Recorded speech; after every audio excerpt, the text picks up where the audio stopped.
Hey, what's up guys? Oak Strength here, and today I wanted to talk a little bit about equipment. Now when people first get into fitness or they feel like they want to get into shape, the first thing that they often do is they think, what do I need in order to get into shape? So they look up all of this equipment and they look at all their options and they get completely turned off by all of the high prices, and I don't blame them. But what they need to really understand is that equipment doesn't really matter. Unless you're a high-level powerlifter or a weightlifter or someone who needs very specific equipment in order to do very specific things with it, equipment for the large part does not really matter.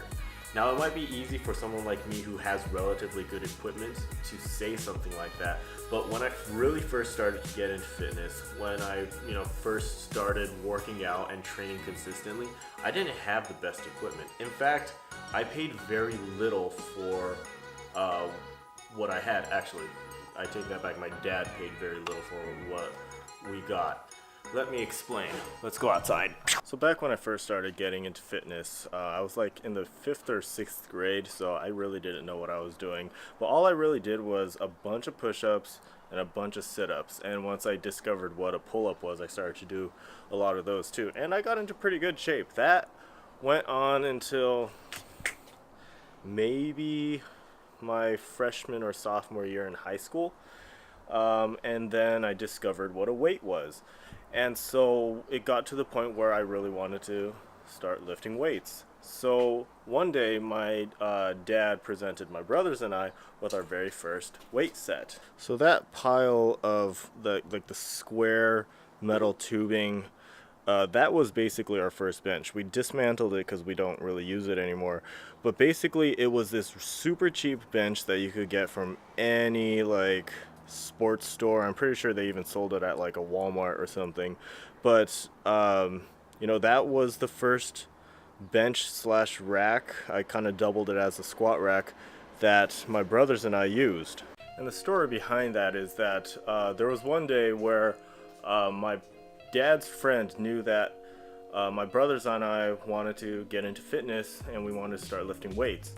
So one day he called my dad, said, hey, there's this weight set, there's this bench and a bunch of weights outside this guy's house. I think he's just looking to get rid of it, so it's yours if it's still there. So our first set, we didn't really pay anything. Actually, let me show you something here. So this bench thing here is my friend's. He's staying with me for the time being and he wanted to keep it here. But this is very, very similar to what my brothers and I had as our first bench. I think it was a little bit heftier. The steel was probably a little bit thicker. I don't really even know if this is actual steel or not. But this is very similar. Really the big difference was that this one has little things where you put the peg in. Ours had a telescoping J-hook that went up and down, and it actually got tall enough that I was able to actually do some squats in it. And if you look at it, it's very, very simple. I'm pretty sure I exceeded the weight capacity on that thing like multiple times, which I highly do not recommend. It's probably very dangerous. But, I kind of got by with using something like this. Now, I'll admit, this rack is very nice. Having it is very, very nice. It's a nice, hefty squat rack from Rogue. I use it for a lot of different things. This barbell here, I also got it from Rogue Fitness. Less than $200. It's their economy bar. Very, very nice bar. But still, a lot of these things could add up and end up being very, very expensive. So if you look here, this was actually the very first barbell that I used. It actually came with that set that my dad found on the street. And as you can see, it's it's bent. It's been bent multiple times. It's been rebent, or straightened multiple times, just from hitting it, dropping it multiple times. Now I'll admit something. Weights is where it's gonna all kill you. Weights are super expensive, but these weights, not all of them. So these ones, this pair right here, and these hefty 50-pounders down here, all came with that one set that we found on the street. So our first, what is that? 150, 250, almost 300 pounds of weight and a barbell we found. And people are always looking to get rid of these things anywhere. If you look on Craigslist, you could probably find multiple listings of people looking to get rid of this stuff for almost nothing. If you're trying to get into pull-ups, something like these pull-up bars work perfectly fine. You could find those for like 20 bucks on Amazon. I don't have my original pull-up bar here. These are my friends. I don't know why he needs two. Maybe he thinks that his last will grow twice as fast. If you're not satisfied with that, let's get fancier.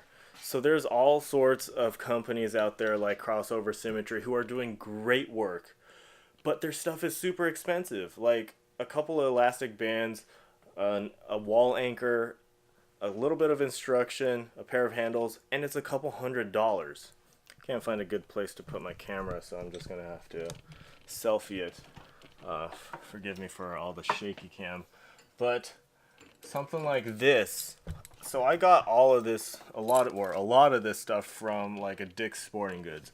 This pair of handles was about $20. These bands were about $5 each. I have some heavier red ones right here, and just a place to anchor it somewhere. For less than what is that? $30-$40, I have something that's going to take care of my shoulders for the longest time. And it was cheap. You don't have to spend a ton of money on this stuff. You want to talk shoulder mobility? I got you right here. This is just a simple broomstick. You could do all sorts of moves with this. You don't need a fancy contraption to perform shoulder mobility. Sleds are super expensive, but they're also one of the most versatile pieces of equipment that you could own. This right here, this dirty old tire was the first sled that I ever had. I remember the day that I got this. I was on my way home from school, I think, and I passed by this tire in the middle of a parking lot. So I rushed home, I put all my stuff away, I went back, and I rolled this thing all the way home. Just drill a hole into it. I forget how I drilled the hole into it, if my dad did it at the time. I was still a kid, so I didn't know how to use power tools very well. But, you know, drill a hole into it, throw an eye hook into it, and just get some cheap rope. Boom, you have a fully functioning sled. This thing just does, that thing does all the things that a sled without a handle does. And I literally found it in the streets. So you might be wondering by now that if I say that equipment doesn't matter, then why do I have all of this? Why do I have bumpers, which I got on sale, all of this weight, this nice rack, a nice barbell? Why do I have all of this if I could actually really get by on really cheap equipment? Well, the fact of the matter is that having good equipment is really nice. It's a luxury, but it's not a necessity. And since this is something that I've been doing for over a decade, and I wasn't going to quit in the near future, I thought that it wouldn't be a problem to, invest some money into better equipment. So even though I was going to throw some of my savings into buying this rack, getting this barbell, and getting some good weights, I was fortunate enough to have parents who said, you know what, look, you're going to be in grad school, you should have a place to work out. They helped me out with a lot of this stuff. But again, I got by with very, very suboptimal equipment for the longest time. Check this out, even my accessories are super cheap. That weight belt there, it's the Velcro kind that you could get for like 20 bucks from like a Big Five.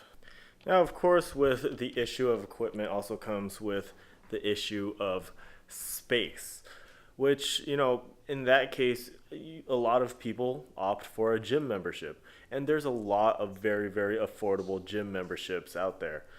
But I mean, the issue of gym memberships is like a massive topic for another day. Let's not touch it right now.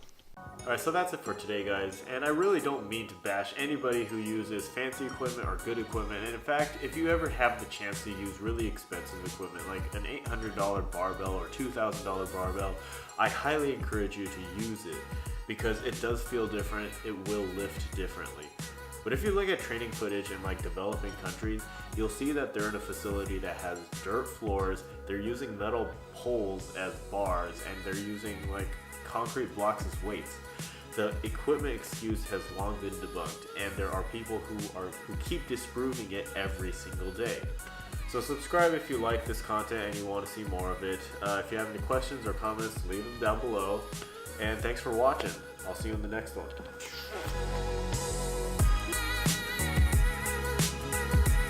Check it out. Not free, but $100 for 250 pounds of weight and what appears to be a bench curl combo.